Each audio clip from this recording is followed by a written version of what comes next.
Nanti kemarin dia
Berarti orang apa?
Bisa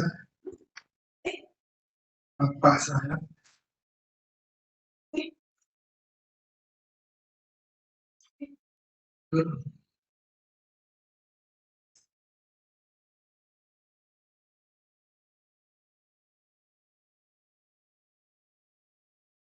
Nah, ya.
Selamat siang kelas, selamat sore kelas D. Selamat sore kelas D. Selamat sore, Sore, Dok. Ya, maaf kita akan mulai, bisa dimulai. Walaupun sudah lewat. Ya, kita mulai. Ini sudah ada kira-kira teman-teman yang datang 22, lumayan. Dari berapa ya? Dari 40 ya. Jadi sudah setengah ya datang ya. Terima kasih.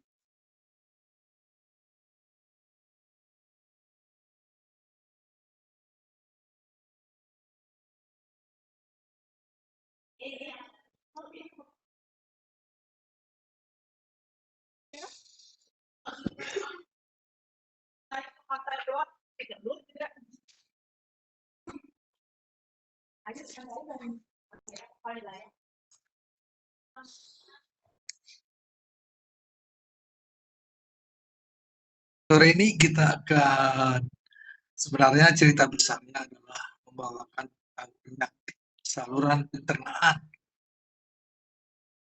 Ternyata penyakit saluran pencernaan itu lumayan banyak subtopiknya. Nah, hari ini kita akan membawakan penyakit lambung. Penyakit lambung pun ada beberapa. Yang saya pilihkan adalah kejadian yang paling sering adalah muntah. Muntah adalah diagnosis simptomatik untuk salah satu penyakit lambung. Ya, tapi umumnya penyakit lambung sertai gejala muntah. Makanya topiknya ini adalah muntah. Kepada 22 orang yang hadir, nanti diharap mengajukan pertanyaan lewat email. Kemudian emailnya ditujukan dulu ke siapa namanya? Komandannya siapa namanya? Pak Adi Warubu bukan? Halo, boleh nanya komandannya siapa?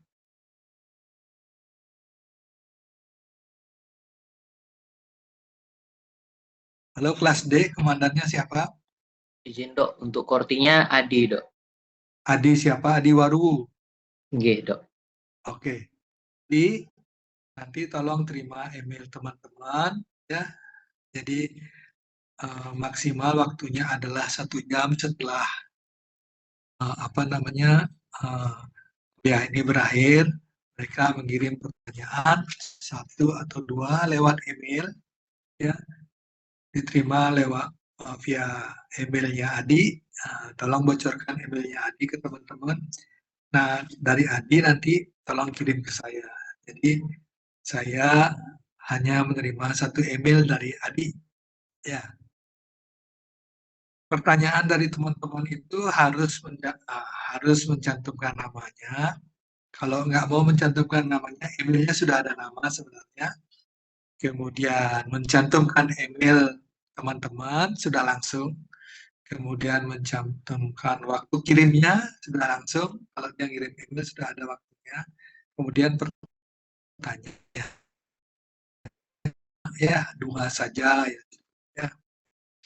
Jadi nanti kalau teman-temannya kirim email, saya bukannya ngajarin, jadi Pak Adi mungkin sudah tahu, jadi emailnya itu dikontrol A, setelah dikontrol A, tolong buatkan saya tabel 3 kolom.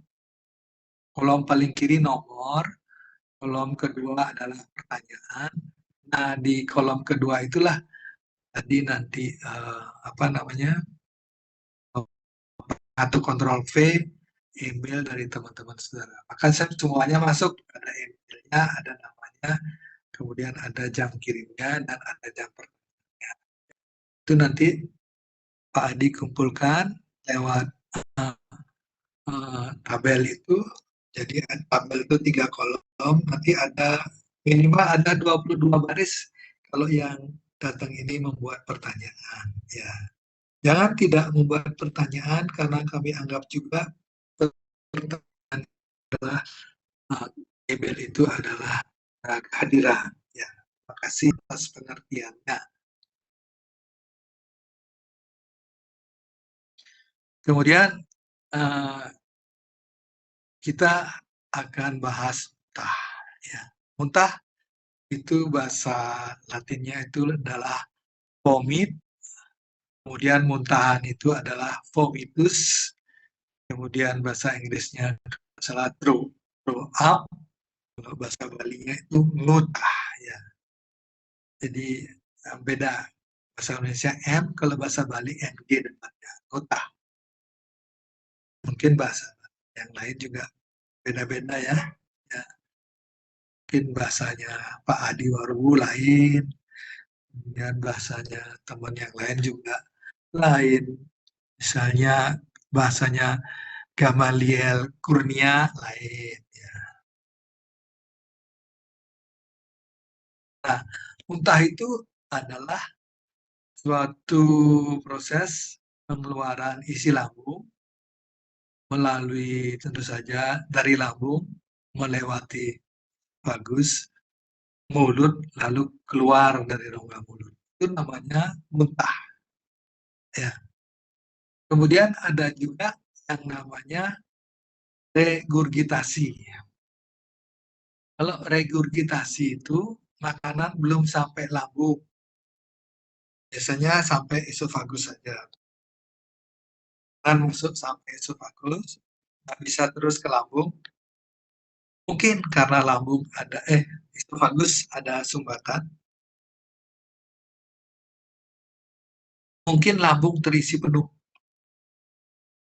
Maka terjadilah proses pengeluaran makanan yang disebut dengan regurgitasi. Ya.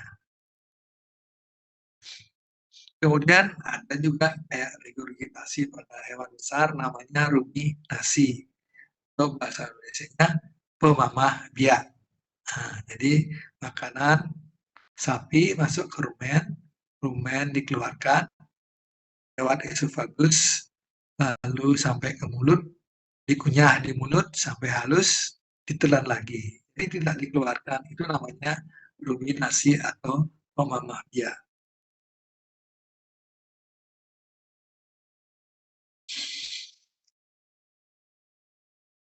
Penyebab dari muntah itu ada yang berkaitan dengan gastrointestinal, ada yang tidak berkaitan dengan gastrointestinal. Ya, kalau kita ingat-ingat, saudara pasti pernah muntah dengan halnya dengan saya. Ya, saya dulu pernah naik kendaraan umum dari mana? Dari Padang Bae ke Denpasar. Ya. Nah, dari Denpasar ke Singaraja naik kendaraan umum muntah. Yang jelas penyebabnya ya karena transportasi. Mungkin kita nggak nyaman dengan bau polar bisa juga ya, kemudian nggak nyaman dengan lingkungan kendaraan umum bisa juga bikin. Yang jelas muntah saya yang saya ingat itu muntah dari Padang Baik ke Denpasar. Itu baru naik sudah saya seakan-akan sudah mau muntah dan lagi lemah karena kelelahan. Kemudian naik angkutan umum itu sudah menahan muntahnya sudah hampir setengah panjang jalan itu. Sesampai di Denpasar, saya turun, saya berlari, dan saya memegang satu pohon kecil, tapi cukup kuat, kemudian muntah terjadi-jadinya. Itu muntah. Itu muntah bukan karena gangguan gastrointestinal. Ya. Itu adalah muntah karena gangguan vestibuler yang ada di telinga reseptor.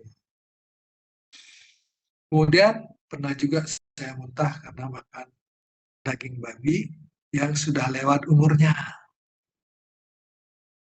Tapi kita nggak merasakan. Jadi kalau kita beli daging babi di Malayan dan kita nggak tahu itu sudah berapa hari, karena suasananya kan dingin itu di mesin pendinginnya.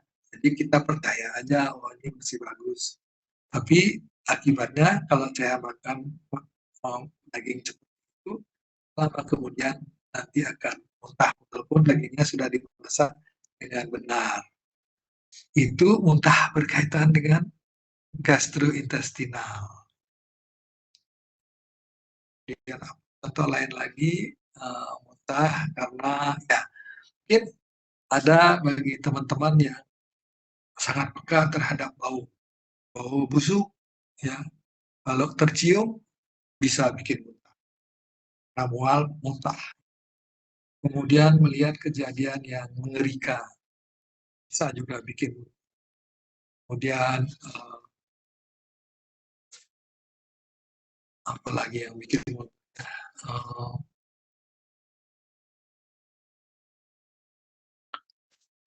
makan makanan yang pasti sudah, kan makanan yang bikin alergi ya, ada makanan yang memang bikin alergi ya. Ada teman-teman tertentu yang alergi terhadap daging apa? Oh, daging udang ya. Ini mendekati Desember. Desember itu adalah musim udang bertelur. Kalau menurut teman-teman saya waktu zaman kecil, waktu zaman mandi di sungai, jadi tempat mandi saya itu kalau saudara pernah lewat Jalan Gajah Mada, sungai di bawah itu adalah tempat mandi saya. Jadi sepanjang itu, sepanjang jembatan Pasar itu sampai ke utara kira-kira 50 meter ke utara itu adalah tempat main, tempat berenang. Nah, tempat berenang dan tadi saya lupa ngomongin muntah.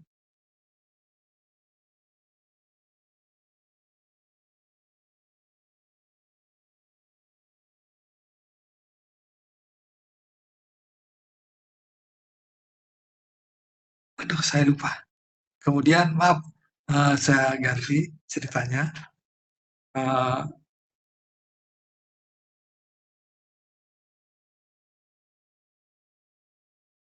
Kita akan masuk dulu ke etiologi, kemudian kita akan detilkan etiologinya. Nah, ini yang berhubungan dengan gastrointestinal.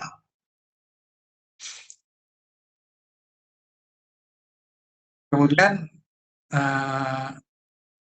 muntah karena gangguan intestinal dirinci di sini secara garis besar. Secara garis besar dirinci ya. Kemudian yang pertama adalah yang berhubungan dengan makanan atau pakan.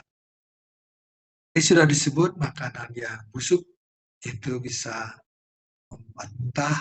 Pada anjing, kucing, makan telur busuk, ya enak dimakan, tapi kemudian ya muntah ya. karena iritatif, kemudian makan makanan yang alergen, banyak alerginya, itu bisa bikin muntah. Kemudian kan makanan yang bersifat intoleran, misalnya ada hewan yang terkenal adalah pada anak manusia dan anak kuda, itu yang tidak bisa minum susu, yang muntah dan mencret, itu karena susu ada gula susunya. Sedangkan tubuh mereka tidak memiliki atau sedikit sekali memiliki enzim gula susu.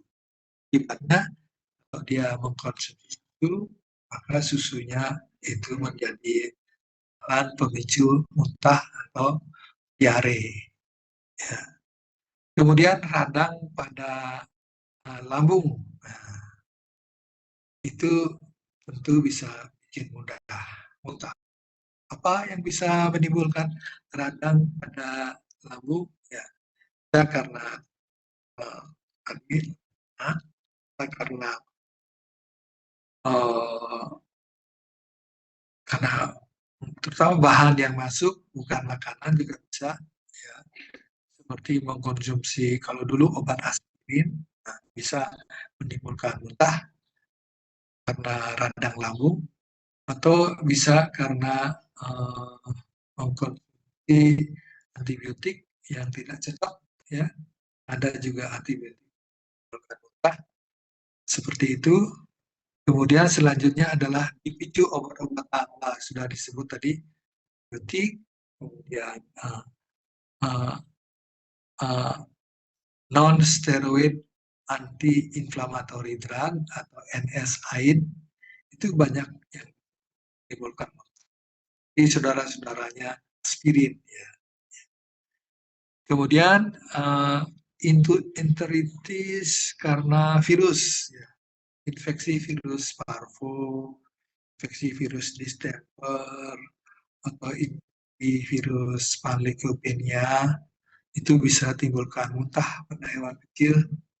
Kemudian bakteri, ya, infeksi bakteri E. coli, infeksi bakteri Clostridium perfringens pada anjing, itu bisa juga timbulkan muntah. Kemudian bisa juga karena parasit, ya, parasit yang bisa timbulkan muntah. Jadi kalau seperti ankilos ada yang kucing, ada yang anjing, ankilos caninum, ankylostoma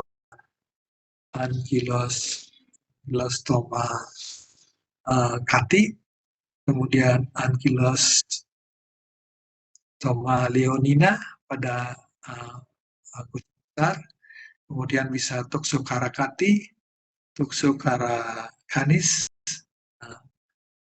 dan toxocara. Nah, itu aja pada hewan kecil, ya. Kemudian bisa juga karena obstruksi gastrointestin. Kalau yang sering dicatat pada hewan kecil adalah penyempitan pada pylorus. Jadi lambung yang volumenya besar, kemudian menjelang dia keluar menuju duodenum, itu mengalami penyempitan. Nah, itu sering penyempitan dan kadang-kadang penyumbatan. Juga bisa timbulkan muntah. Nah, itulah hal-hal yang berkaitan dengan muntah gastrointestinal.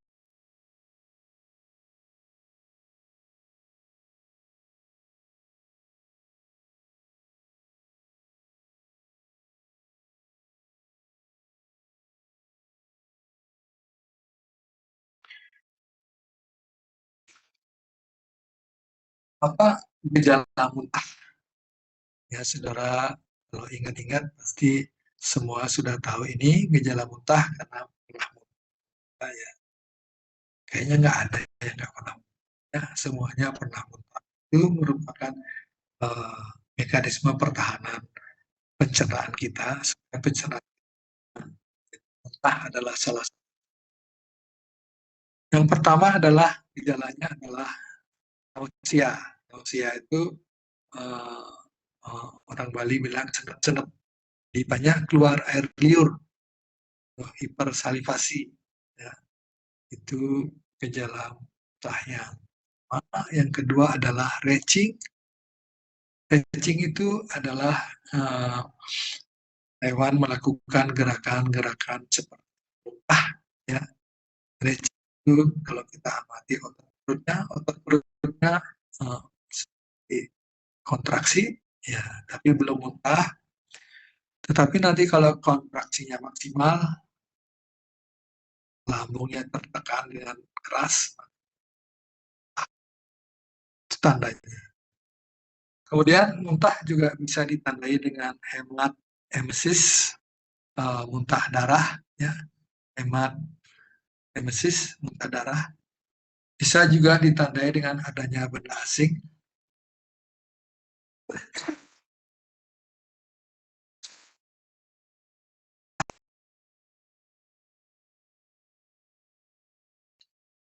Hewan juga bisa memuntahkan benda asing seperti rambut dimuntahkan, pang dimuntahkan. Kemudian hewan kecil juga kalau ada gejala muntah biasanya pengosongan lambungnya bisa lambat, ya. Bisa terjadi konstipasi, ya. Kemudian muntah juga bisa berupa biasa, ya, biasa muntah biasa keluar dari mulut, ya. Tetapi ada juga muntah yang bersifat projectile vomiting. Jadi muntah itu menyembur kadang-kadang 1 meter, ya.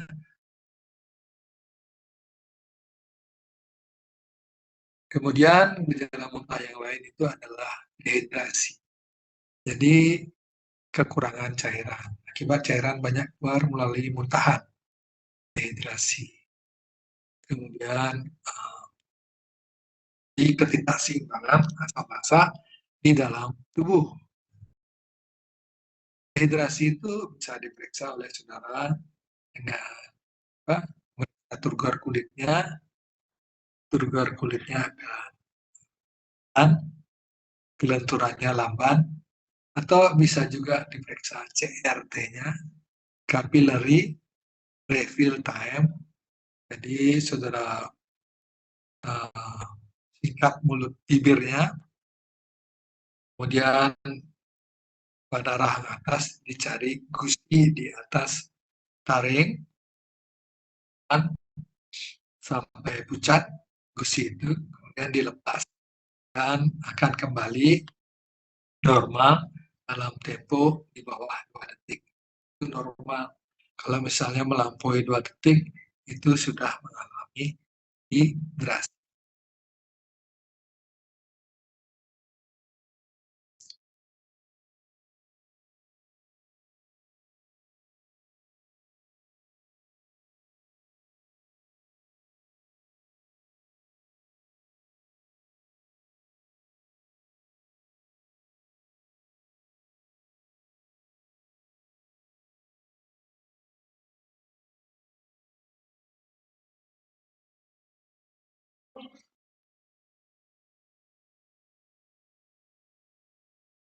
Nah, bagaimana tindakan untuk mendiagnosis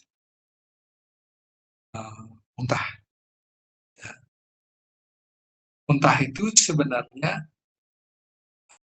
diagnosis yang simptomatik. Jadi muntah adalah yang belum diketahui penyebabnya boleh didiagnosis simptomatik.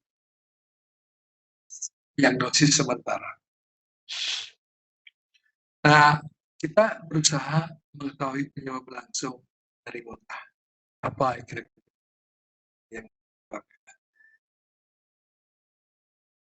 Kemudian jangan lupa kita harus mencoba mengetahui apakah muntah ini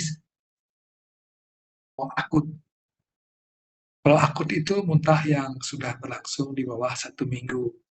Sedangkan yang kronik itu berlangsung di atas 1 minggu atau 2 minggu.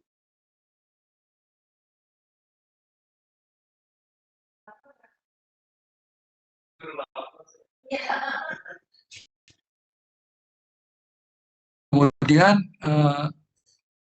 muntah hendaknya selalu dikaitkan atau kita mencari selalu riwayat penyakitnya. Kemudian jangan lupa melakukan pemeriksaan fisik.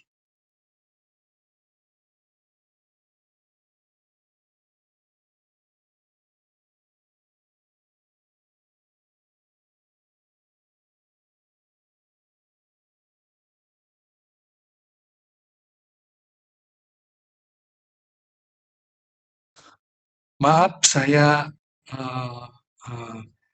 break sebentar. Maaf, saya terganggu.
Nah, kita lanjutkan. Kalau kita berhadapan dengan muntah akut, emesis akut, maka umumnya tes diagnostik itu tidak diperlukan.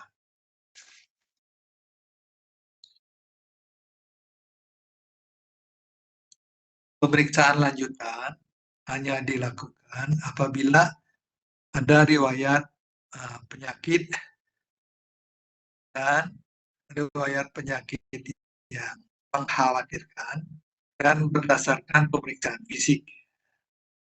Seperti misalnya terjadi demam, terjadi kelesuan, kelemahan atau letargi, kemudian bisa karena depresi, bisa karena dehidrasi, atau terpalpasi benda asing di dalam domain. Atau ada riwayat anjing atau kucing itu secara tidak sengaja memakan benda asing.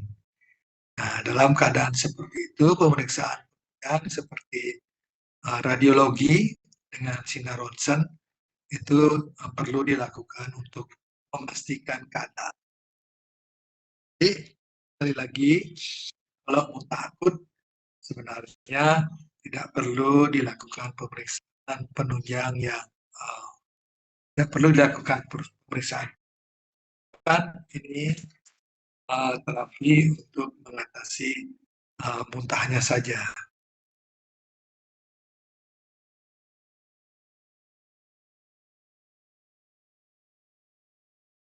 Nah, jika pada waktu melakukan pemeriksaan fisik riwayatnya tidak begitu jelas, kemudian hasil pemeriksaan fisiknya tidak begitu nyata, maka langkah yang harus kita lakukan adalah melakukan terapi simptomatik saja dulu sambil menunggu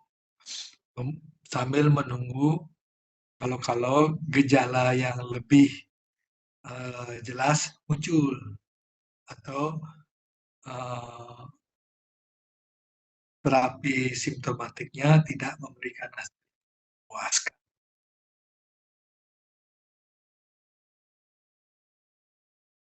Nah, jika muntah itu tidak pulih dalam tempo 2-3 hari atau terjadi tambahan gejala, maka boleh dilakukan pemeriksaan lanjutan untuk memastikan penyebab muntah.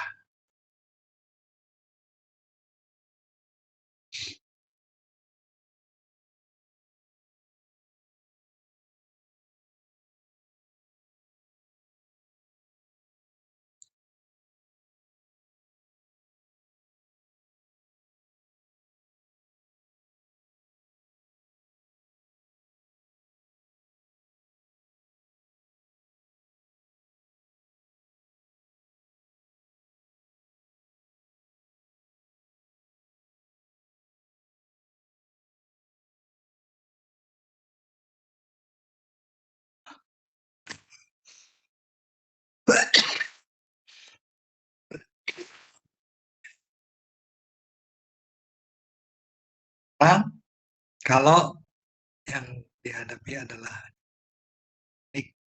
jadi muntah yang lebih dari 1 minggu. Dalam hal ini kita perlu mengungkapkan riwayat penyakit atau anamnesisnya secara lebih lengkap. Ya. Kemudian ungkapkan karakter daripada muntah yang keluar. Kemudian ungkapkan jika ada gejala klinik yang lain yang menyertai seperti nafsu makannya naik atau turun, bobot badannya bagaimana, apakah tambah ringan, tambah berat, kayaknya nggak mungkin.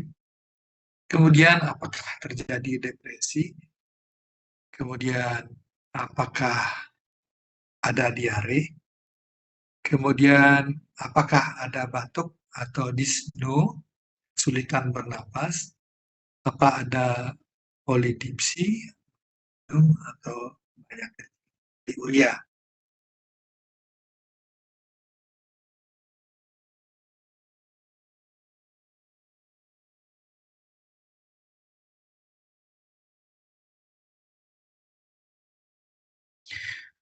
Kemudian perlu juga dicatat tindakan medik apa yang sudah dilakukan kepada anjing yang mengalami muntah kronik.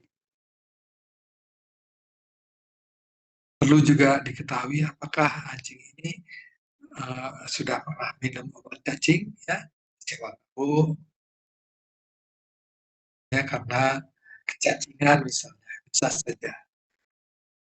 Kemudian juga perlu ditanya dietnya, apakah dietnya berubah, ya, karena diet yang berubah juga bisa membuat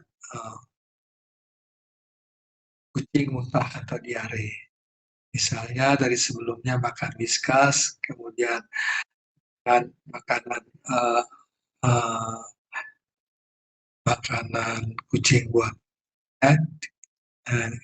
apa cat cat cat choice misalnya, ya, cepat tahu dia bisa bikin muntah. Kemudian atau makannya lama, mengandung jamuran, ya, bisa juga bikin muntah.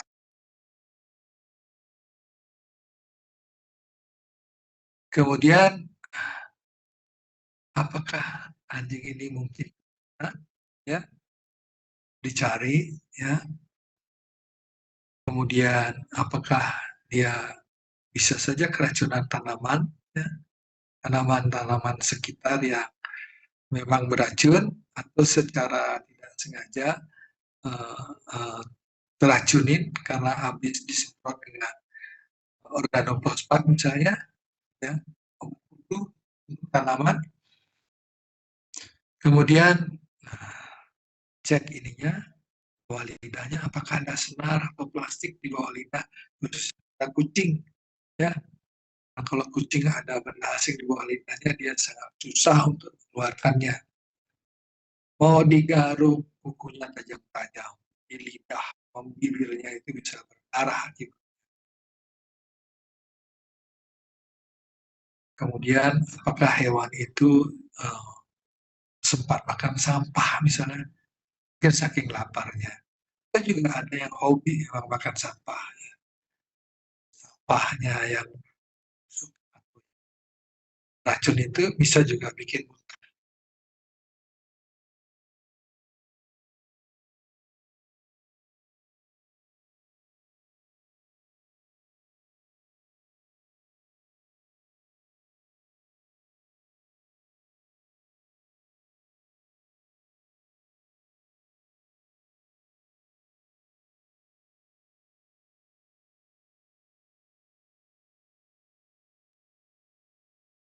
Nah, ini kerabatnya Bu Tuti dari Solo, Surakarta. Ya.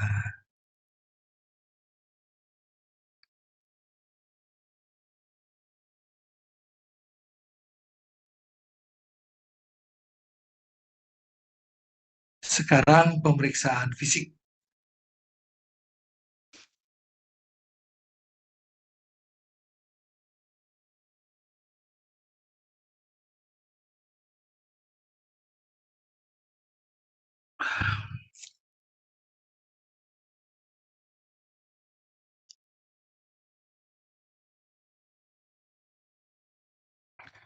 Kadang-kadang kalau kita berhadapan dengan hewan yang mengalami gangguan lambung, muntah misalnya,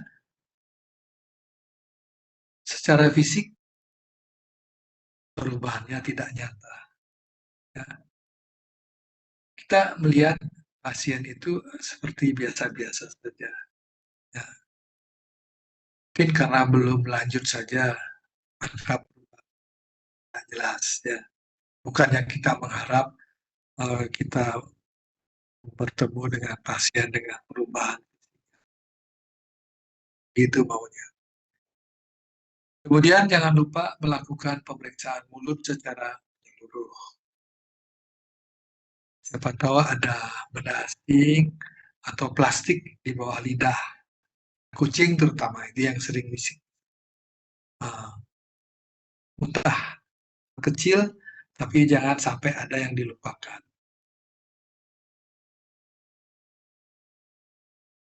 Kemudian lakukan palpasi gastrointestinal. Ini akan cocok untuk kucing ya, karena kalau untuk anjing, kalau palpasi gastrointestinal, dinding abdomen terlalu tebal, dinding abdomen terlalu kaku. Dan kalau punya kucing, dinding abdomennya halus dan lentur, jadi agak mudah untuk dipalpasi. Siapa tahu saudara bisa merasakan adanya benda asing di dalam lambungnya atau di dalam ususnya dengan palpasi, ya. Siapa tahu. Siapa tahu saudara bisa menemukan trichobezoar, jadi pilihan rambut yang berbentuk seperti bola, mungkin sebesar bola pingpong atau sebesar kelereng, ya bisa saja. Kemudian siapa tahu saudara bisa menemukan penebalan pada jaringan lambung. Kemudian siapa tahu bisa menemukan pembesaran, ya, distensi, atau aplikasi lipatan, terjadi lipatan pada jaringan, atau ditemukan rasanya.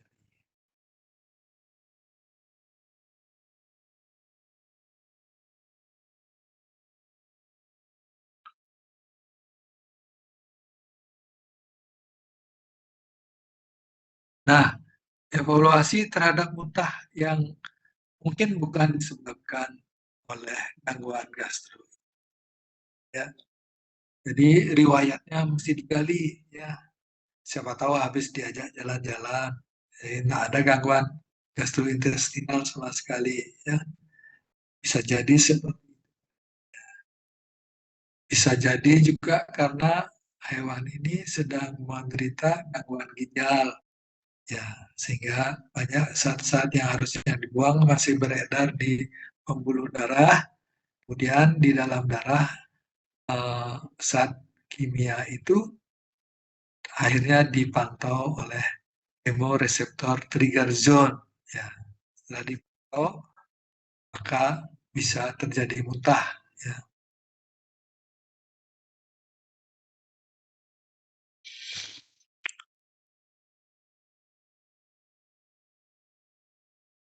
Kemudian jangan lupa melakukan pemeriksaan terhadap akibat sampingan dari muntah, ya, seperti dehidrasi, atau acidosis, atau alkalosis bisa saja terjadi.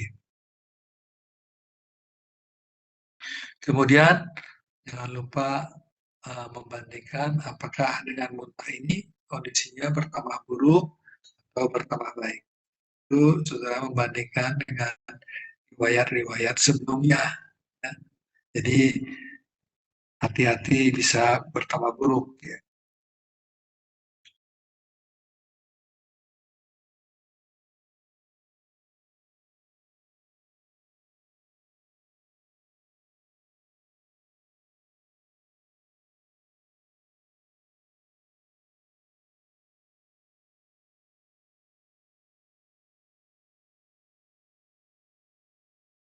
Kemudian pemeriksaan penunjang pada hewan muntah.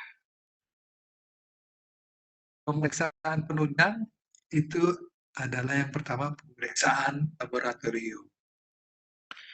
Pemeriksaan laboratorium dalam hal ini adalah pemeriksaan darah rutin. Jadi saudara nanti bisa memastikan apakah terjadi dehidrasi dengan pemeriksaan darah itu, ya. Kemudian kalau lebih lengkap lagi bisa tahu bagaimana kadar elektrolit di dalam darah, kadar kalsium, kadar klorida, kadar potasium, kadar natrium, ya.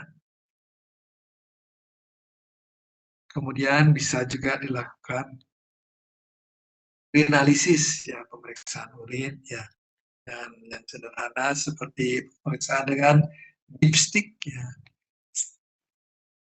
Kita akan tahu apakah ya, Ya kalau banyak urium berarti di dalam darah urium kandungannya cukup banyak juga.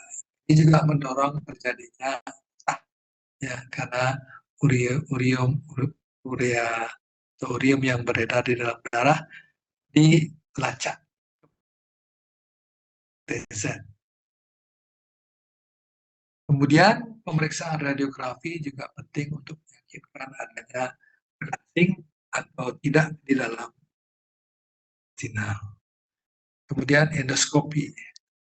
Pada lambung-lambung yang mengalami ulkus, luka, kalau ada fasilitas pemeriksaan endoskopi, kita bisa periksa. Kita bisa yakinkan bahwa tukak lambungnya ini memang banyak dan membahayakan. Kita bisa menentukan tindakan apa yang dilakukan. Kemudian yang selanjutnya adalah laparotomi. Laparotomi itu adalah melihat langsung usus atau lambung dengan dengan melakukan sobekan pada abdomen.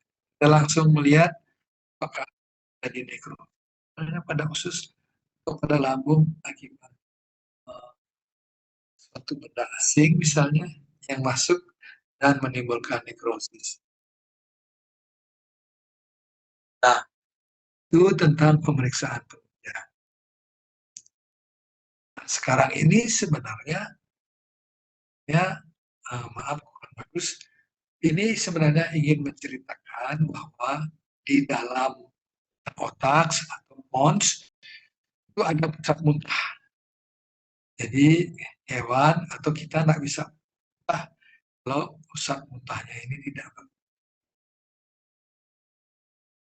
Nah, pusat muntah ini mempunyai tetangga-tetangga, ya, bukan tetangga rese sih, tetangga. Misalnya salah satu tetangganya itu adalah CRT, reseptor trigger zone. Nah, kalau dia terangsang, CRT-nya karena dekat dengan pusat muntah tak sengaja bisa terangsang juga. Kemudian punya juga cerebrum itu dapat juga kalau bahan-bahan yang dihasilkannya itu kalau mengalami gangguan sampai ke terjadi muntah. Kemudian bisa juga pusat muntah itu berkaitan dengan fungsi vestibuler. Kalau vestibulernya terganggu menghasilkan suatu bahan, kita pusat muntah terjadi muntah. Ya, saya gambarnya kurang bagus. Mudah-mudahan nanti bisa digambar yang lebih bagus lagi. Ya.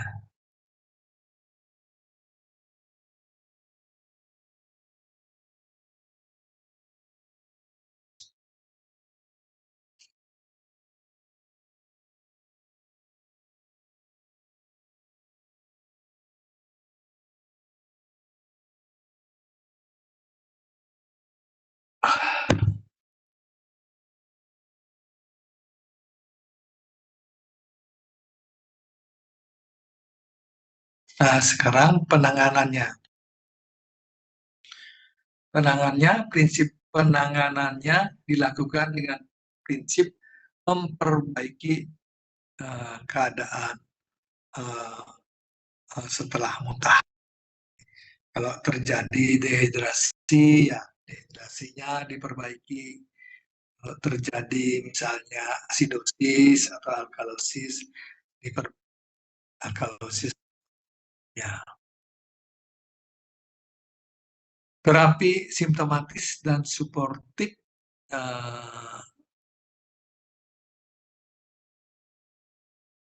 sangat diperlukan kalau terjadi komplikasi secara metabolik. Misalnya hewan mengalami hipokalemia, ya jangan lupa diinfus dengan kalium atau potasium. Kemudian hewan mengalami hipokloremia, jangan lupa diberikan sediaan infus klor yang mengandung klor seperti NaCl. Ya. Kemudian pembedahan bisa dilakukan untuk mengeluarkan beras di lambung. Bisa juga untuk mengatasi tukak lambung yang dalam atau ada tumor yang besar di dalam lambung bisa dibedah. Kemudian memperbaiki aliran isi lambung apabila terjadi obstruksi di dalam pilorus.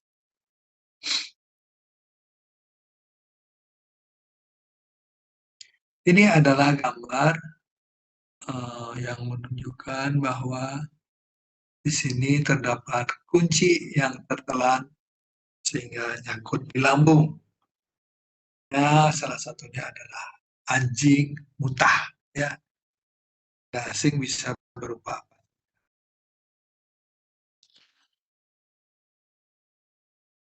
Ini adalah pemeriksaan endoskopi yang melihat lambungnya kosong tetapi dipenuhi dengan tukak atau ulkus atau ulcerasi. Ya, kalau dalam ya kita mesti dilakukan tindakan bedah.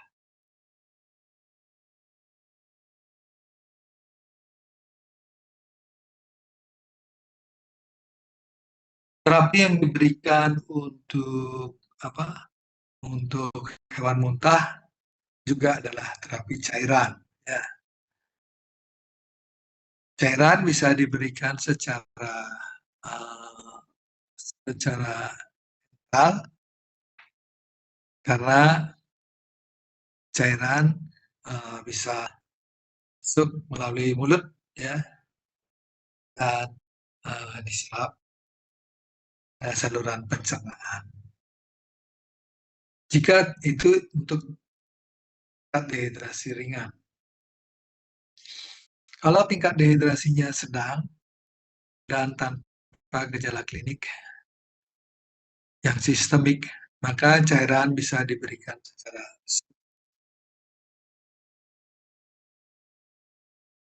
Nah,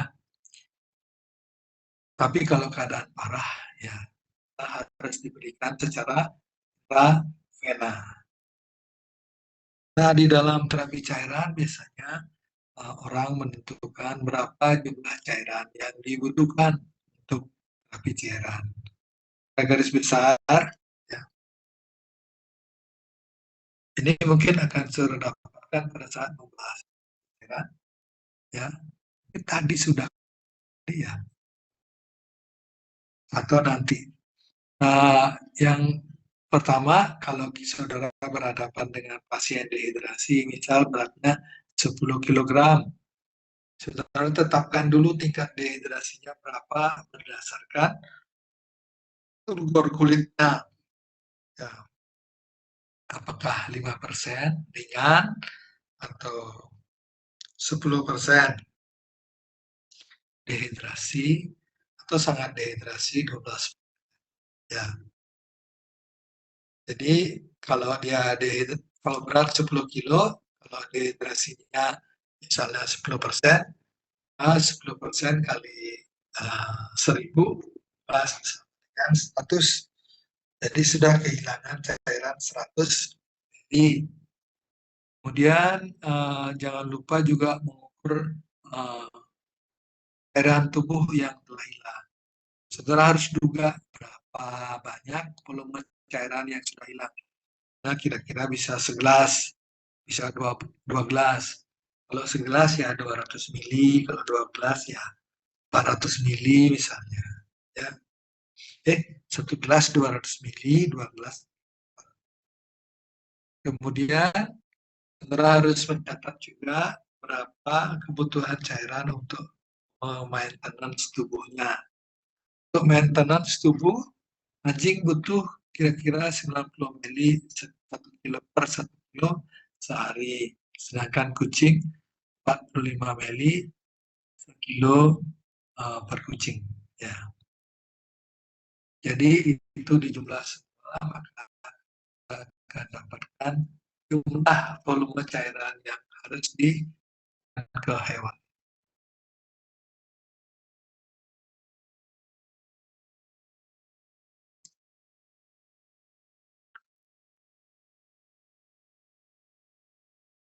Nah, kalau di tempat saudara atau di dekat sana ada fasilitas untuk memeriksa kadar elektrolit atau serum, kadar elektrolit serum atau gas dalam darah, maka jangan lupa lakukan pemeriksaan.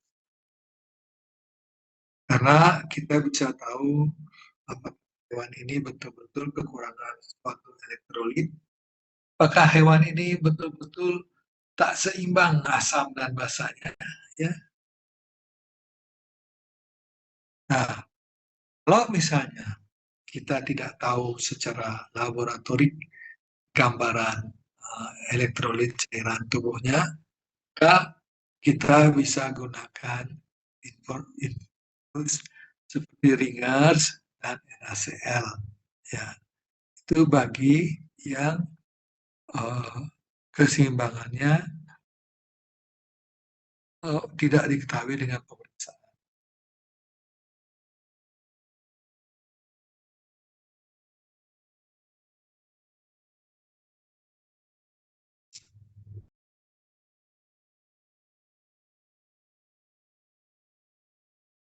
Nah, pada hewan muntah biasanya diperlukan suplementasi potasium karena muntah mengakibatkan hipokalemia.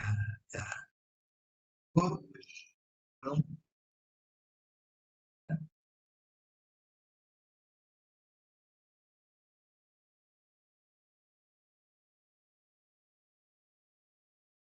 Pada hewan bisa saja terjadi asidosis metabolik. Maka untuk itu perlu diberikan cairan yang alkalin sifatnya, ya, seperti laktat ringer atau sodium bikarbonat. Nah, jika terjadi hipokloremik kalosis pada kasus obstruksi uterus, maka diberikan NaCl, cairan infus NaCl.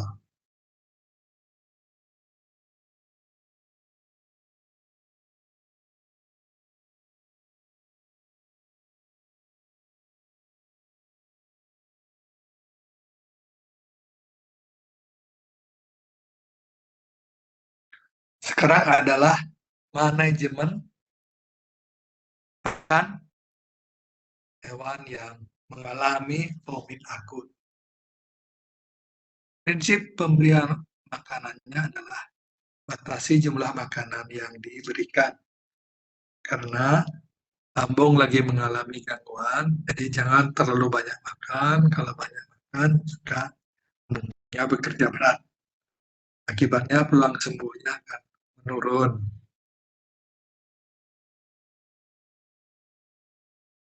Nah, jika muntahnya meredah, hewan boleh diberikan pakan yang plain, tanpa rasa, dirasa, ya.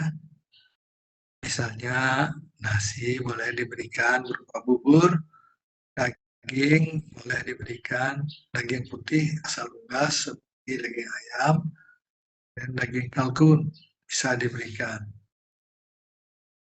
Kalau bisa sih otot dada beratnya sekitar 10 kilogram. 10 kilogram, 10 gram.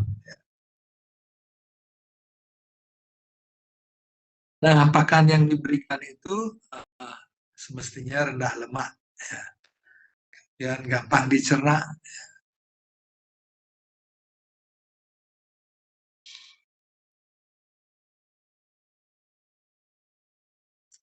Setelah hewan sembuh, misalnya dalam 3 hari, pakan biasa yang dia konsumsi boleh kembali diberikan.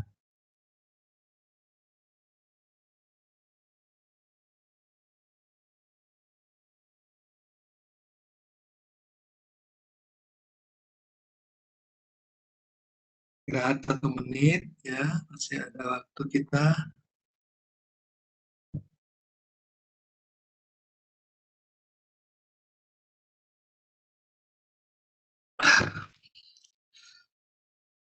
Jangan lupa kirim pertanyaan, kirim ke Kordinya Mas Adi Waru, Kemudian tadi Mas Adi, kebaikannya akan mengirim ke saya.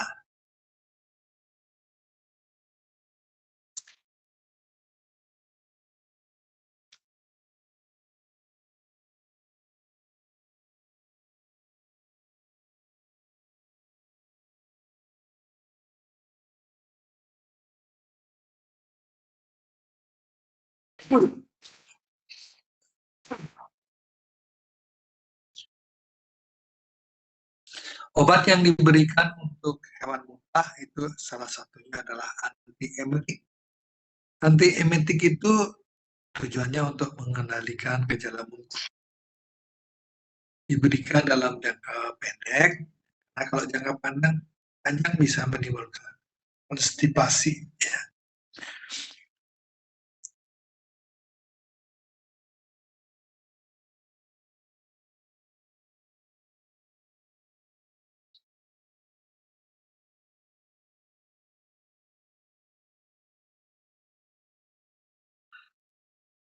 Nah, inilah antibiotik yang umum diberikan pada anjing. Ya, ada 3 jenis.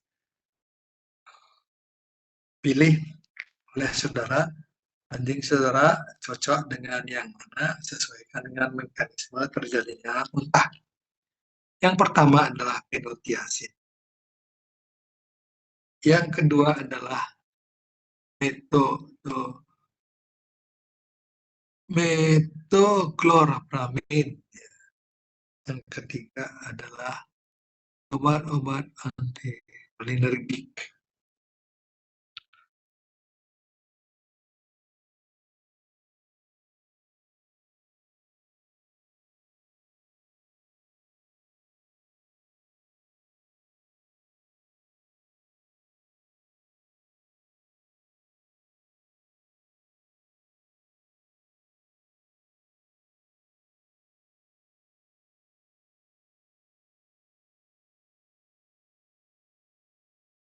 Sekianlah cerita tentang muntah atau vomit yang bisa kami sampaikan pada siang sore hari ini. Jangan lupa mengirim pertanyaan ke Adi Warubu, ya, biar Adi yang mengirimkan pertanyaan ke saya menjadi satu kolom.